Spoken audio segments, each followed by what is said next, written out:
खेलाडी दाजुभाइहरू पनि सबैजना भएन यो भाइ एकदमै राम्रो गोलकिपर हुनुहुन्छ, त्यही भएर जर्सी सर्ट लगाएर आएको।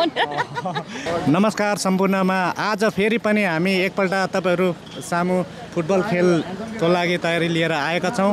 आज केवाइसी एफसीद्वारा आयोजित 8th बलियाङ कप हुन लागिरहेको छ तेल अभिभ इजरायलमा, र यसै क्रममा हाम्रो युनाइटेड दार्जिलिङको खेलाडी दाजुभाइहरू पनि सबैजना भएन युनाइटेड दार्जिलिङको दाजुभाइहरू पनि सबैजना तयारी हुनुहुन्छ। यता पनि देखाइदेऊ ल, सबै फुटबलको लागि सबै तयारी हुनुहुन्छ है।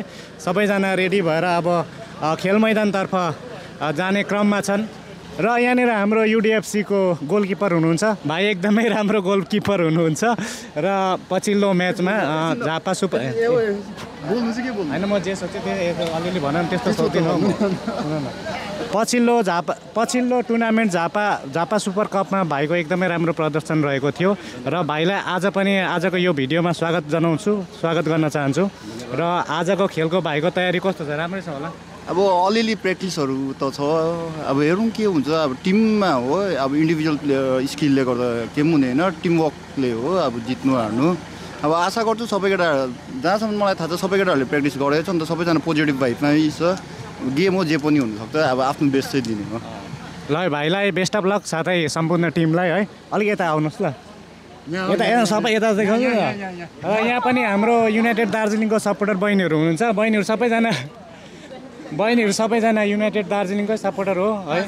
जर्सी लाउँदाखेरि देखिहाल्यो होइन कि तपाईँहरू अरूलाई पनि सपोर्ट गर्नुहुन्छ? तपाईँहरू आजको म्याच हेर्नको लागि कति एक्साइटेड हुनुहुन्छ?